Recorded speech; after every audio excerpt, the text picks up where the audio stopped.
ছাত্র জনতার গণ অভ্যুত্থানে জালেম সরকারের পতনের পরপরই বিভিন্ন সেক্টরে সিন্ডিকেট ধ্বংস হলেও হাবের এখনও সিন্ডিকেটের সাথে যুক্ত কমিটি বহাল রয়েছে।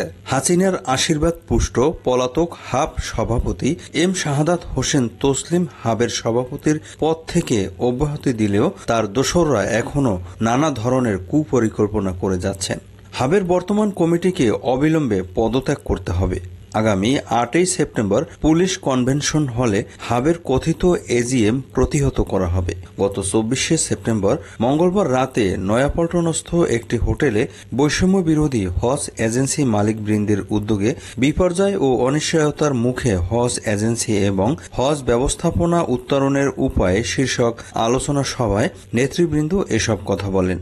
সংগঠনের সভাপতি মোহাম্মদ আখতারুজ্জামানের সভাপতিত্বে এবং সদস্য সচিব মোহাম্মদ আলীর সঞ্চালনায় এতে প্রধান অতিথি হিসেবে বক্তব্য রাখেন হাবের সাবেক মহাসচিব এম এ রশিদ শাহ সম্রাট।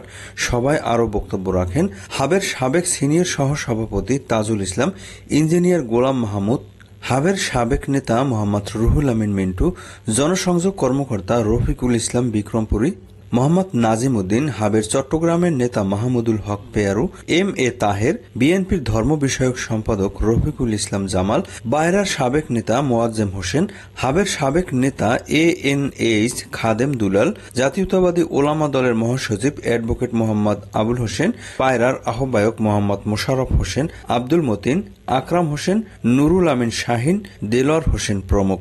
আপনারা পদত্যাগ করুন, কালকে বাণিজ্য মন্ত্রণালয়ে আপনারা যাবেন না, যে আরো একটা অকওয়ার্ড পজিশন করবেন না, কারণ আপনাদের সভাপতি চলে গেছে আর কমিটির কেউ থাকার যোগ্যতা নাই, আপনাদের কেউ কারো যোগ্যতা নাই।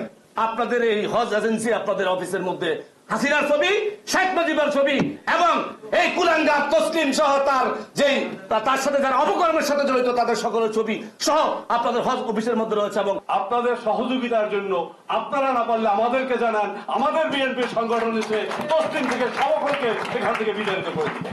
আমাদের মনে অনেক জ্বালা যন্ত্রণা। কেন জ্বালা যন্ত্রণা? আমরা শুধু মেম্বার বছরে চাঁদা দিই আর গাইড বইয়ের ছবি উড়ে লাইসেন্স রিনিউ করি, যা কয়টা হাজির পাড়াই, কিন্তু ভিতরে হাবের অফিসের ভিতরে কি হয় তা আমাদের জানার কোনো অধিকার নাই। যেহেতু ওদের লজ্জা নাই, নিজেরা পদত্যাগ করে চলে যায়নি, আমরা নিয়মতান্ত্রিক উপায় আগাচ্ছিলাম।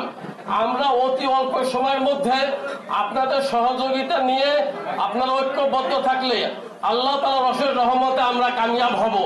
তারা যদি একটি ইসি মিটিং করতে সমর্থ না হয় তাহলে হজের মতো আন্তর্জাতিক এই বিষয়টি সামনের দিকে কে দেখভাল করবে?